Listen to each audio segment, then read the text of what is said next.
En el nombre de Alá, el misericordioso, el compasivo, que la paz y la misericordia de Alá sean con el profeta Mohammed, con su familia y seguidores hasta el día final. Assalamu alaikum wa rahmatullahi wa barakatuh.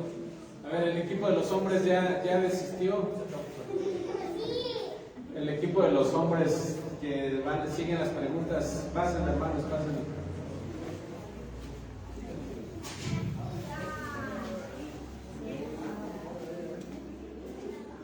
La primera pregunta es: ayer mencioné que hubo una primera migración del profeta sallallahu alaihi wasallam.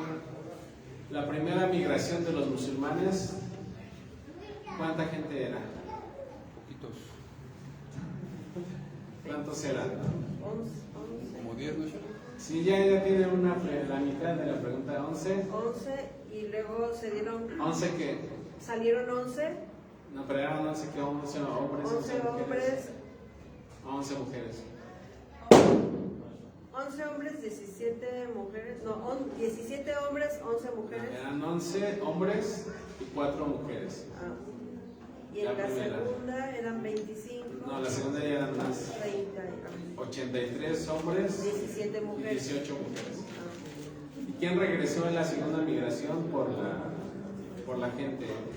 Había estado de Etiopía, regresa la gente. ¿Quién regresa? Othman fue el cuarto califa. ¿Cómo se hizo Hamza, el tío del profeta, musulmán? ¿Por qué? ¿Qué pasó para que él se hiciera musulmán? Él vio algo que no le agradó. Defendió al profeta. Sí. Ver cómo trataban a los musulmanes.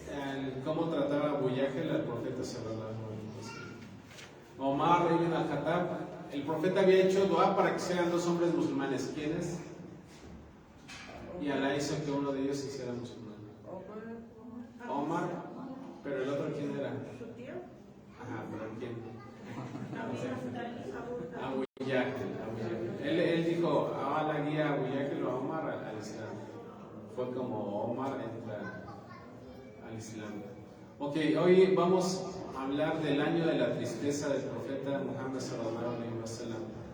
Este año fue muy difícil todos los años fueron difíciles, pero este se conoce como el año de la tristeza.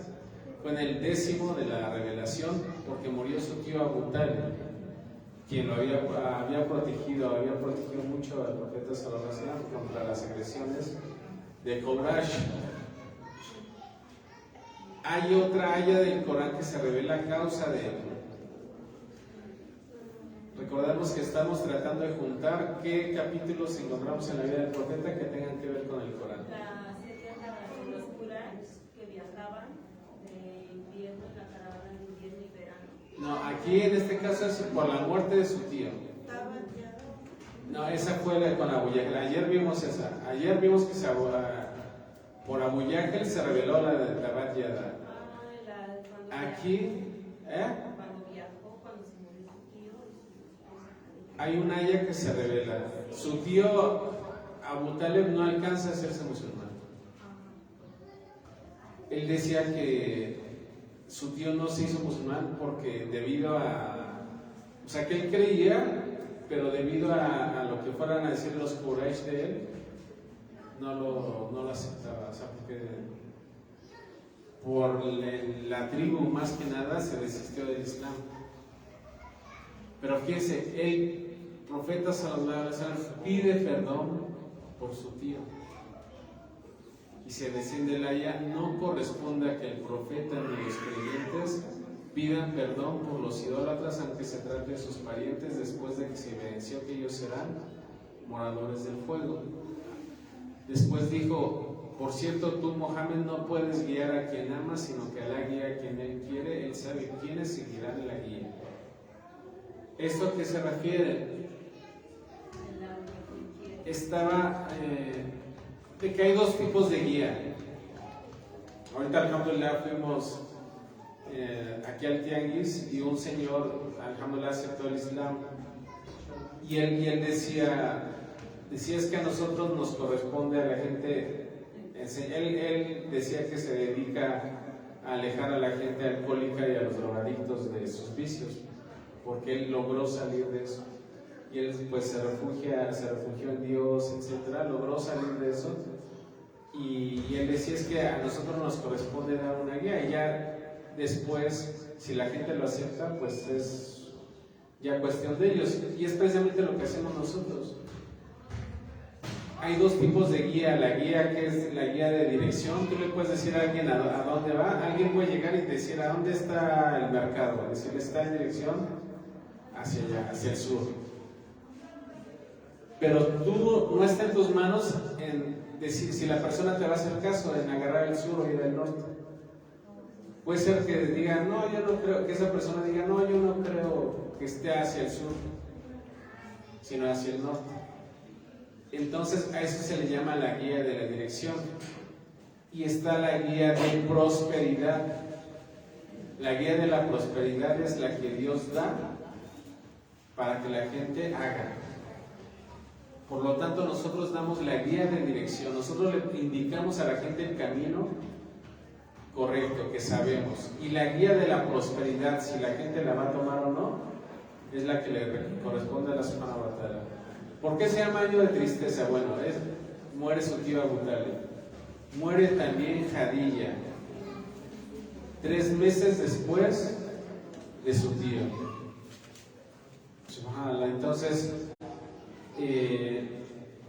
fueron 2 acontecimientos muy fuertes para él. La gente de la Meca cada vez apretaba más a los musulmanes, los acorralaba más, y así es cuando el profeta sallallahu alaihi wasallam decide cambiar, a buscar lugar, dar agua en otros lados. Y sucede, ¿qué es lo que pasa? Va a Taif.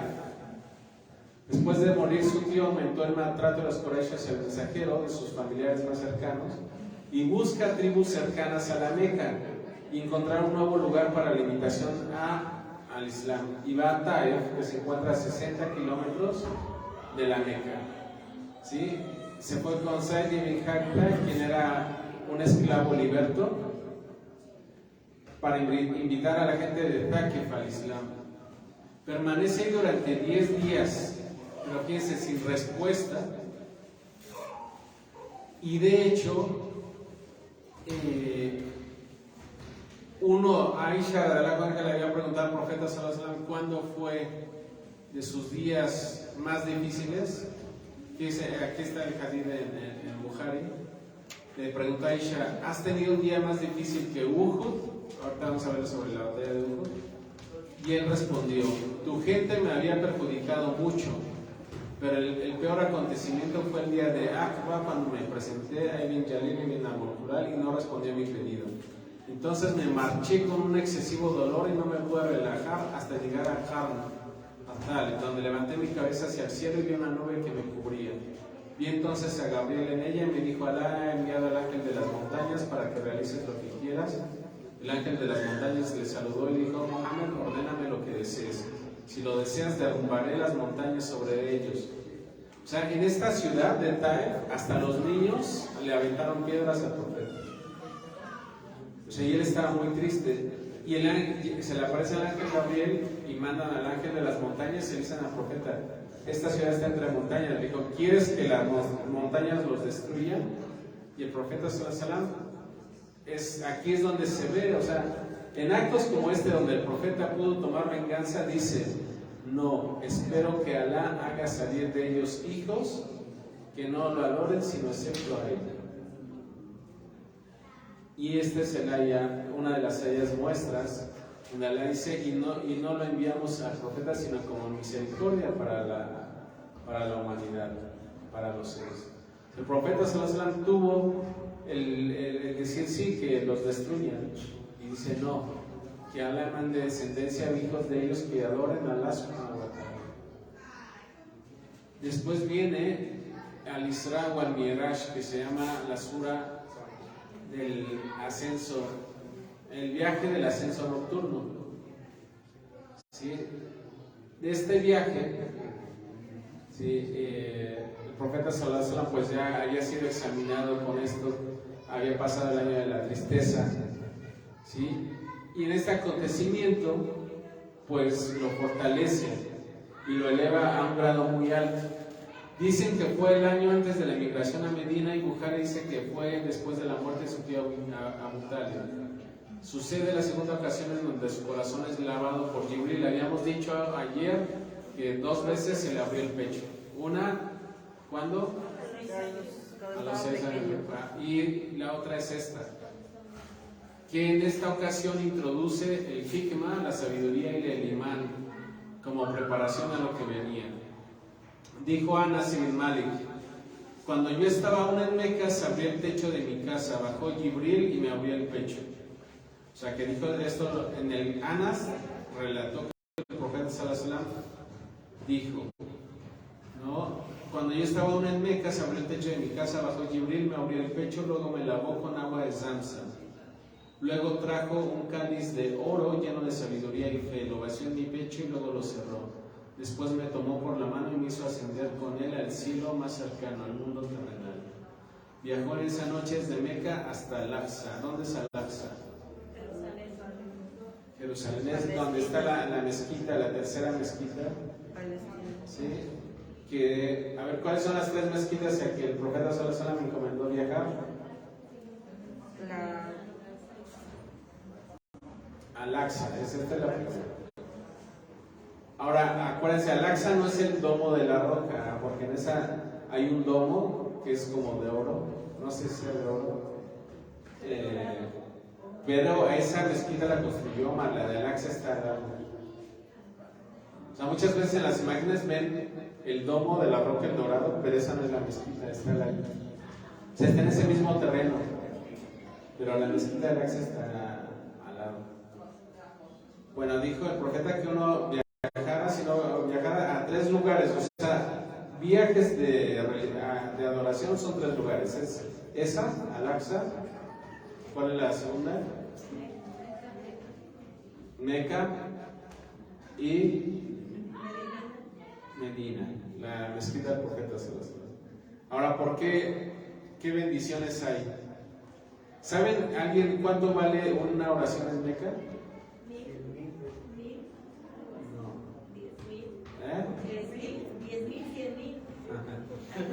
A ver, ahorita lo pueden buscar en su teléfono, al final de la clase me dicen.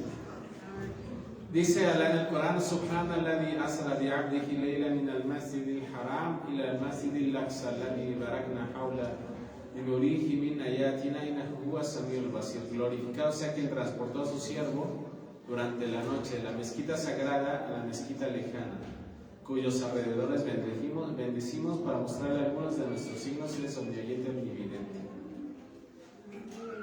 Abdullah bin Omar relató que cuando el mensajero de Allah sallallahu alaihi wasallam fue trasladado al viaje nocturno, fue llevado a Sirat al-Muntaha, que era situada en el 6º cielo, donde termina todo lo que asciende de la tierra y se queda ahí. Donde termina todo lo que asciende de arriba y se queda ahí. Desciende de arriba y se queda ahí. Esto es cuando se refiere a Allah en el Corán, en la Sura 53:16, cuando el loto lo cubrió. Dice el narrador: eran mariposas de oro. Luego se le dieron 3 cosas. Se le dieron las 5 oraciones. Lo final de Sura Al-Baqarah y el perdón de los pecados serios para aquellos de su comunidad que no asocien nada. A ver, ¿cuál es? Aquí dice que se le dieron 3 cosas al profeta sallallahu alaihi wasallam cuando asciende a los cielos, ¿no? Es las 5 oraciones, se le prescriben las 5 oraciones. El final de Sura de la Vaca. ¿Qué tiene de especial el final de Sura de la Vaca? ¿Alguien sabe? Que si la recita uno por la noche de dormir, estamos prometiendo la noche. Dijo el profeta sallallahu alaihi wasallam que quien recita las 2 últimas ayas de la Sura número 2, Alá manda 2 ángeles a los costados de su cama para protegerlo. Entonces, aparte de decir las 3 últimas suras del Corán, deben de recitar estas últimas 2 suras de la Vaca. Las 2 últimas aleyas, ¿sí? Ahora, a ver, de aquí, ¿quién no sabe leer en árabe? ¿Quién no sabe leer en árabe? ¿Quién las apunta? No deben de pasar tiempo sin aprender. Ya ahora hay todos los caminos para aprender. ¿Sí? Yo tengo un canal en YouTube que se llama Verdadero Islam. Ahí hay una lista que se llama Aprender Árabe desde cero. Son clases que grabamos en vivo, que si las ven esas clases, van a escuchar, no se le cortó nada a las clases, así como se le dieron, gente salió de ahí, de esas clases, leyendo en árabe. Y son como 10 lecciones. Por favor, quien no sepa leer o viva lejos de la mezquita y demás, vean esos videos, y que no, pues vengan a la mezquita. Y quien no le entienda los videos, yo personalmente les puedo resolver sus dudas. Y aquí alhamdulillah pues hay oportunidad, aquí también hay cursos. ¿Sí? En otra narración del Muslim se dijo que Shaybani nos relató, le pregunté a Sir ibn Hubaysh sobre las palabras de Allah, dijo, y estuvo de él a la distancia de 2 actos aún más. Dijo, me informó Ibn Mas'ud que el profeta sallallahu alaihi wasallam vio al ángel Gabriel y tenía 600 alas. Fue cuando lo ve en su forma original. ¿Los ángeles pueden convertirse en hombres? Sí. En forma de hombre, ¿no? Puede tener la forma, o sea, tener la forma de un hombre, pero... Pues sí, porque Sí se puede presentar. se presentaba en forma de hombre, de hombre. Exacto. Y aquí él lo vio en su forma original, que era de 600 alas. ¿Sí? Pero si los ángeles pueden transformarse en hombres. Pero, cuidado en uno decir, o sea, estas cosas cuando nosotros sabemos que se transformaban en hombres son por los hadices que el profeta decía, era tal ángel. O, a ver, alguien dígame otro hadith donde había un ángel que se transformó en hombre. El cáliz del ángel Gabriel. Aparte de ese. De la muerte, cuando estaba dando igual como una reunión, un discurso, que se le quedaba viendo a un hombre fijamente. Ajá. Que el hombre dijo, ¿quién es ese? Le preguntó al profeta Muhammad, ¿quién es ese hombre que me miraba fijo? Y le respondió el ángel de la muerte. Porque estaba intrigado porque Allah lo había mandado a recogerlo en otro país, me parece.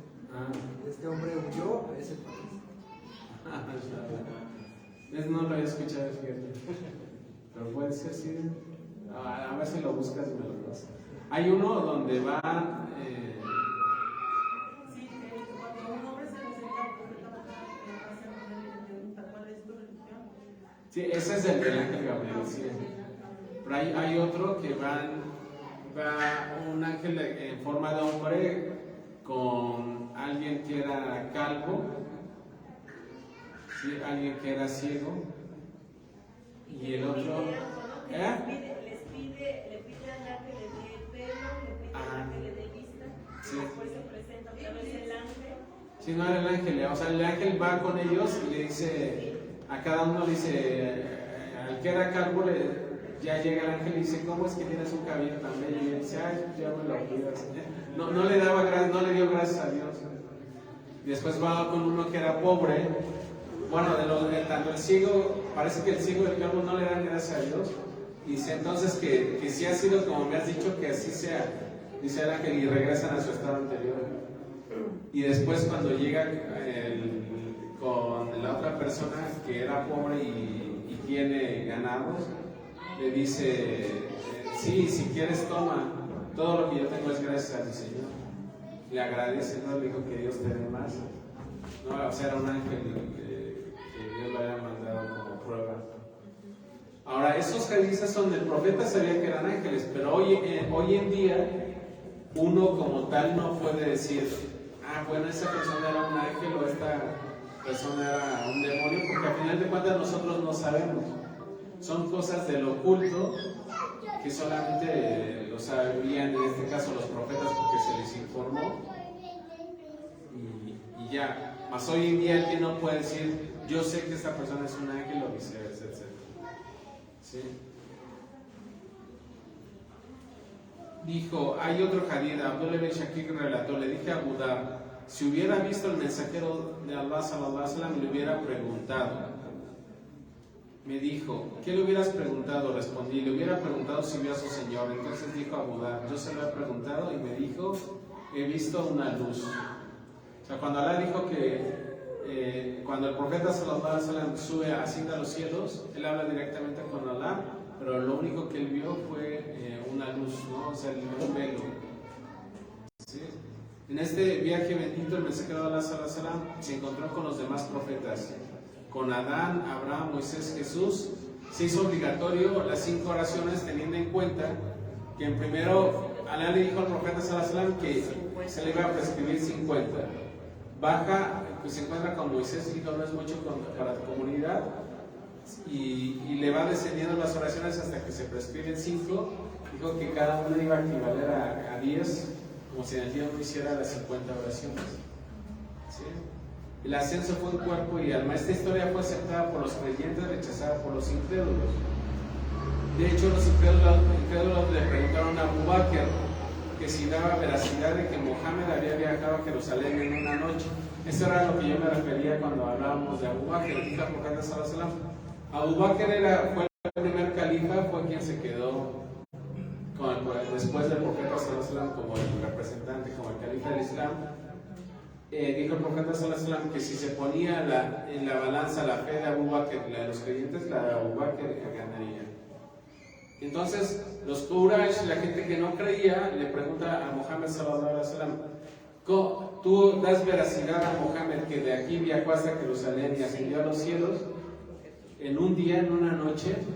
Y él dijo, sí, digo, si él lo dijo, pues es verdad, ¿no? De ahí por eso que se le nombra a Siddiq, a Abu Bakr as-Siddiq. ¿Sí? Entonces, en ese cielo, cada cielo que ascendió, a ver, ¿dónde podemos ver estos hadices? En Muslim, les digo, hay veces que uno dice, bueno, no tengo que leer. El libro, les digo, de Sahih Muslim lo pueden descender de la página Islam House. Son 7 tomos de esos libros. Son los dichos más auténticos del profeta con Bukhari. Los pueden descender gratuitamente y el primer libro se llama el libro de la fe. Ahí está todas las narraciones sobre este hadith. Son hadices que abarcan de 1 a 2 páginas, donde narran todo a detalle cómo fue la ascensión del profeta sallallahu alaihi wasallam. Dice en cada cielo con qué profeta se encontró, y ahí es el profeta conoció a los demás profetas y hablaron con él, ¿no? Continuamos a Dawa a las tribus en el tiempo del Hajj. El mensajero de Allah sallallahu alaihi wasallam no desaprovechaba reunirse con la gente para invitarlos al Islam, menos si se trataba en el tiempo del Hajj, donde llegaban diversas tribus a la Meca. Dijo Rabbi bin Abd-Duwayl, veía al mensajero de Allah sallallahu alaihi wasallam de Al-Mayas, que era un mercado de la época. Fíjense, esto es importante. O sea, parte de la dagua es ir, un buen lugar para dar dagua son los mercados, basándonos en esta historia. ¿Sí? Que veían al profeta, decían, siguiendo a los hombres a sus casas, invitándolos hacia Allah. Un hombre detrás de él los seguía diciendo, hombres, que no los engañen, desviándolos de su religión y la de sus padres. Ese hombre era Abu Lahab, que ya habíamos contado de él cuando había reunido a la gente en una montaña. ¿Sí? Entonces, el profeta sallallahu alaihi wasallam en los mercados, él invitaba a la gente al Islam. Pero Abu Lahab, sí, Abu Yahel, él seguía a la gente y les decía, no lo sigan. O sea, hacía la labor del Shaitán. La gente, el profeta les daba el agua, pero él atrás iba detrás de la gente diciéndole, no le hagan caso, no sigan al profeta. Una pregunta, entonces Abu Yahel fue el peor enemigo del profeta, siempre estaba en contra de él. Sí, y se descendió la sura, que habla la maldición de él, que es la 111. Sí, que dice que va a estar en el pueblo. Bueno, nada más tengo que terminar. El profeta gritaba en el mercado diciendo, oh gente, digan, no hay más divinidad que Alá y triunfará. O sea, el profeta se paraba a dar dagua y decían, gente, no digan No hay otra divinidad más que Alá y triunfará. La gente se reunía alrededor de él sin decir nada, pero él no se callaba y lo repetía. Abu Lahab decía, él es un apóstata mentiroso, lo único que quiere es que dejen a sus dioses, que dejen de adorar a Lat y a Uzza. Ya voy a terminar aquí. Dice, estas dos narraciones están transmitidas en Ahmed con una buena cadena de transmisión. Parte de su discurso también cuando le decía a la gente, ¿quién de ustedes está conmigo para irme a su ciudad? Dado que Quraysh me ha prohibido propagar la palabra de mi Señor. Fíjense, él, aparte de eso, le decía, a ver, ¿quién me ayuda a ir a propagar las palabras de mi Señor? Y un hombre de la tribu de Handán, prometiéndole regresar el año próximo, se acercó a él. Y después sucedió que en el mes de Rajab llegó con más gente de los Ansar. Esta narración, o sea, fíjense, hay veces que uno va a un lugar y puede encontrarse a alguien, o sea, el profeta estaba y decía, ¿quién de ustedes me puede llevar a su ciudad, alguien que sí me haga caso? Y uno se lo encontró y regresó un año después por él, o sea, del llamado, y trajo a la gente de los Ansar que posteriormente, o sea, se convirtieron en Ansar, son la gente que hace vencer al profeta. O sea, uno no sabe en dónde puede estar el momento que te encuentres a alguien, que esa persona te haga, te ayude, como el profeta se lo hace. Van a darle la gana.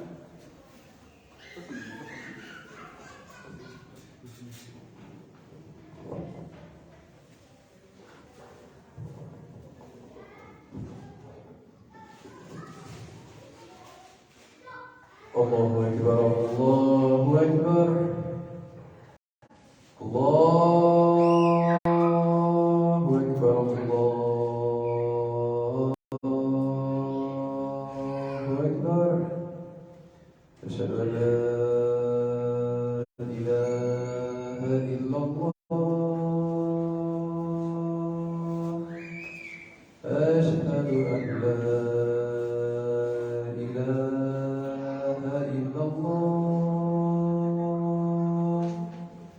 أشهد أن محمدا رسول الله أشهد أن محمدا رسول الله حي على الصلاة حي على الصلاة حي على الفلاح على الفلاح الله أكبر الله أكبر لا إله إلا الله.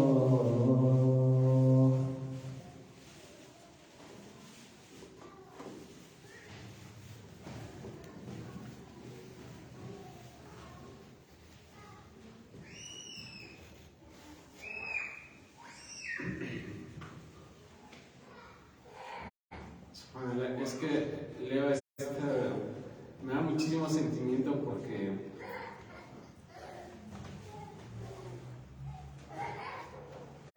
yo viví en Medina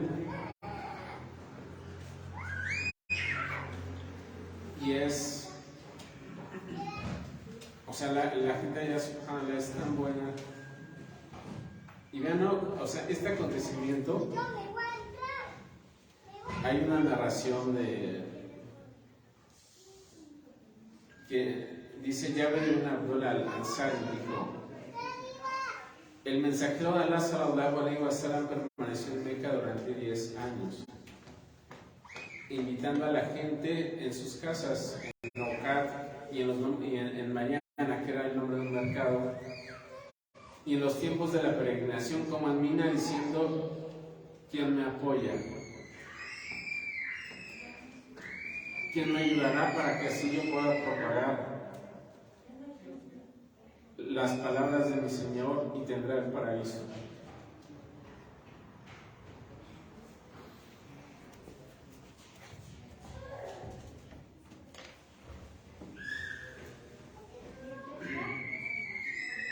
decía la gente de Corash, tengan cuidado con el joven, no los vaya a engañar.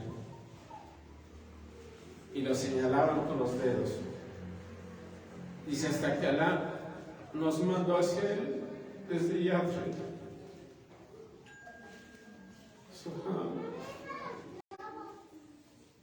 Yathrib era Medina, lo que es hoy Medina.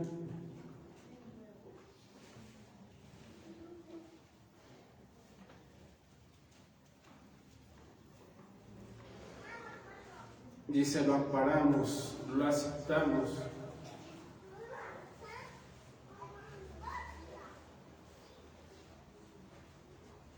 De tal manera que salía uno de entre nosotros que creía en él.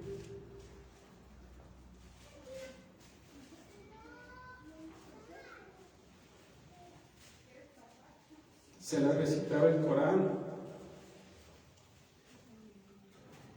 y regresaba a su familia, y estos aceptaban el Islam. Debido a la aceptación de él, hasta que no quedó un hogar dentro de Medina sin que en ella hubiera musulmanes que abiertamente pregonaban su Islam.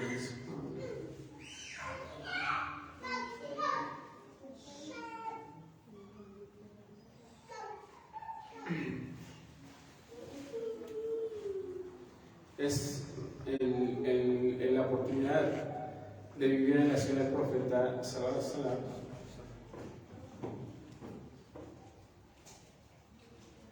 Es una bendición porque uno se da cuenta que el Islam no es una utopía.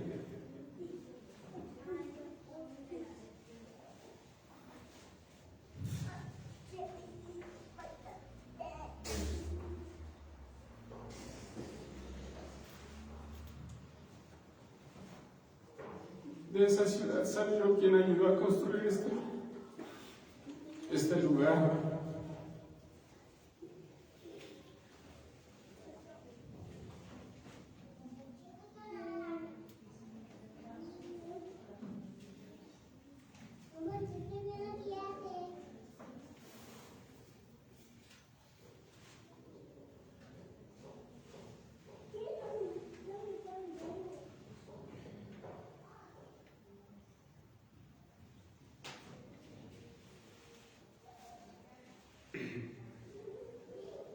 Y el ver una sociedad islámica,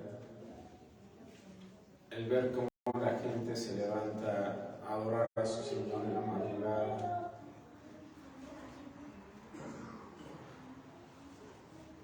y eso es hoy en día, ¿no? Que se los puede contar mi esposa, o sea, hay veces que nos paramos en la calle pidiendo un taxi y la gente te lleva sin conocerte.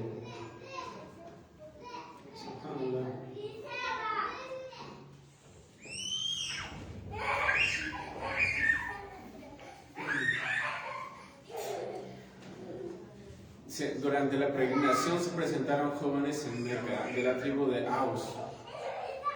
Fíjense, en Meca había dos tribus, que era al Aus y al Hazraj, que eran tribus que igual, o sea, se peleaban a muerte. Y dice, ellos llegaron buscando una alianza con Quraysh para vencer a la tribu de Al-Hazraj. O sea, era Al-Aus y Al-Hazraj. Y ellos eran de Medina. La gente de Al-Aus fue a buscar ayuda, ¿no?, con la gente de Meca. Sí, pero uno de ellos, cuando escuchó al profeta Sallallahu Alaihi Wasallam recitar el Corán, le dijo a sus compañeros, por Dios que esto es mejor que lo que han venido a buscar.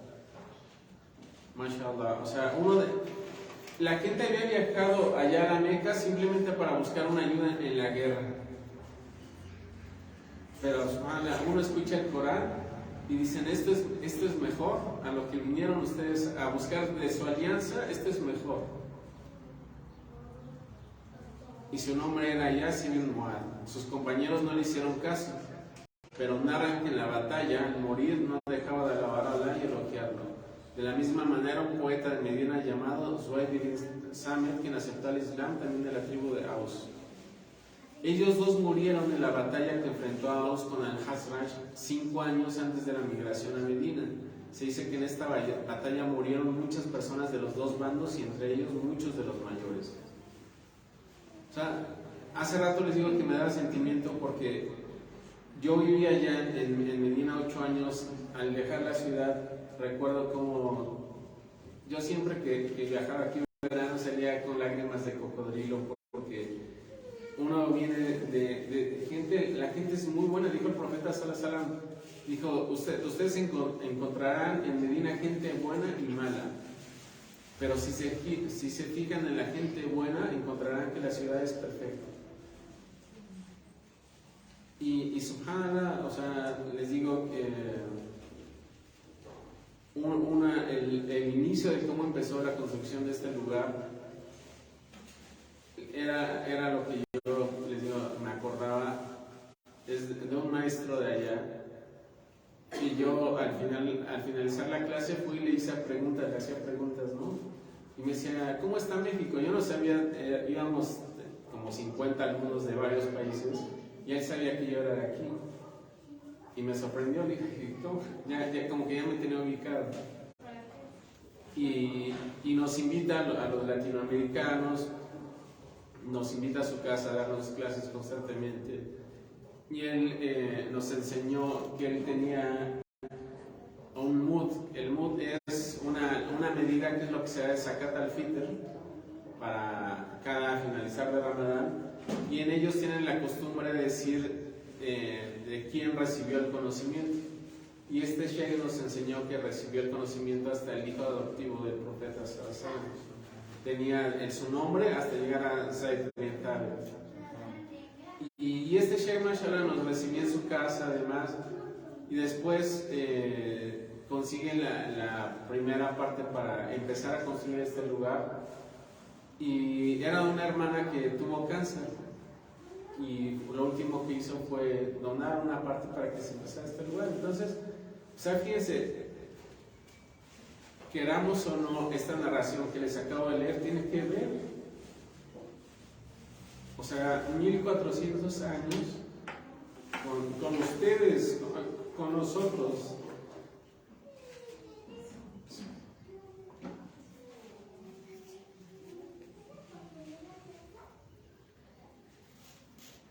Dice, el acontecimiento que más frutos dio con la gente de Medina fue en el año 11, después de la revelación durante el Hajj, cuando el profeta sallallahu alaihi wasallam se encontró con 6 hombres de la tribu de Al-Hazraj, y estos aceptaron el Islam. Acordaron en invitar a sus familias a él al regresar a su ciudad. Ellos permanecieron firmes en su causa y predicaron el Islam con mucho esmero y devoción, logrando que en toda Medina la gente empezara a hablar con fervor del profeta sallallahu alaihi wasallam. Entonces, o sea, aquí ya había la tribu de Al-Aus, fueron los primeros que llegaron y unos sí creyeron. Y ellos aquí iban a Meca a buscar ayuda contra la gente de Al-Hazraj. Pero después fue gente de Al-Hazraj y se hacen también musulmanes. Entonces ahí es como empieza 2 tribus que se odiaban a muerte, el Islam los empieza a hermanar y quitar esas diferencias que tuvieron durante años.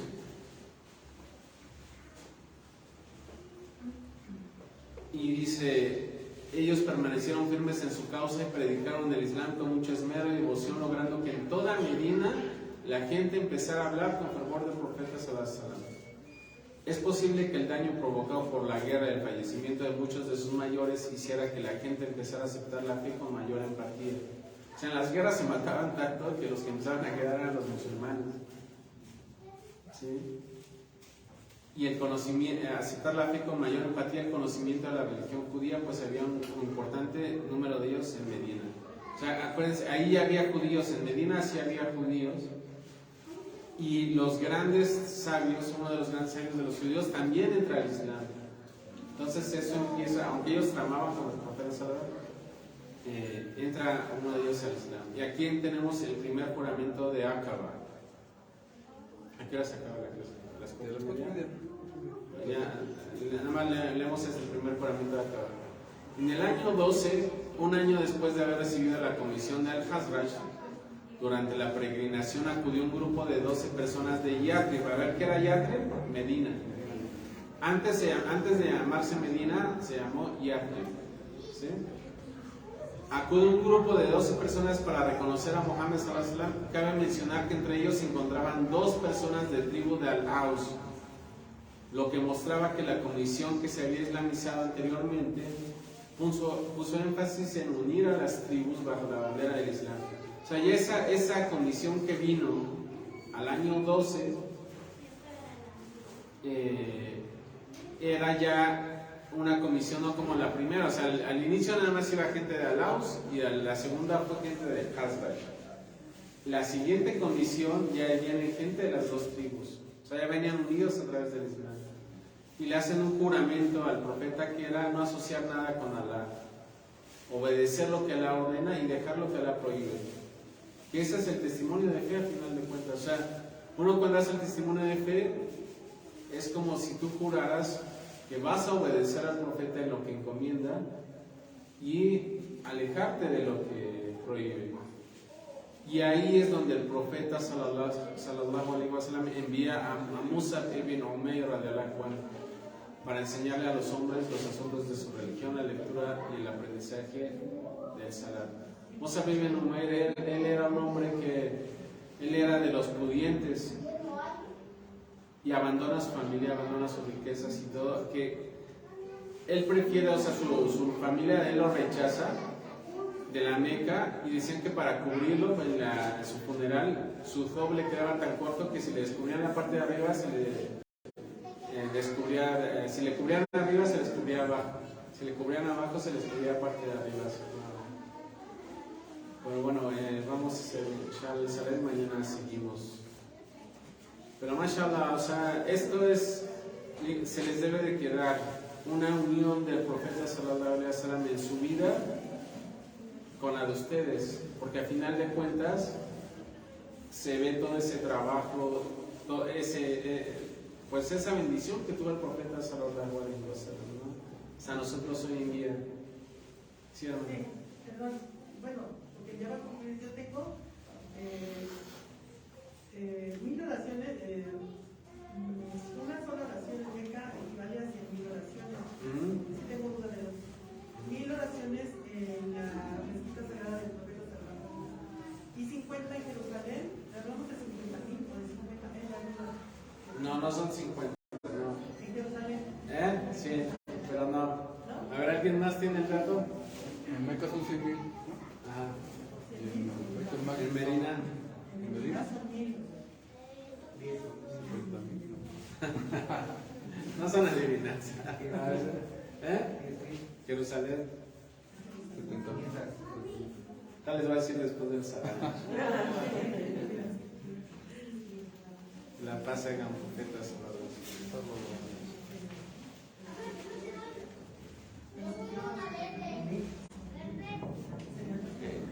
Busquen con Sheikh Google. Ahí en Google viene ya.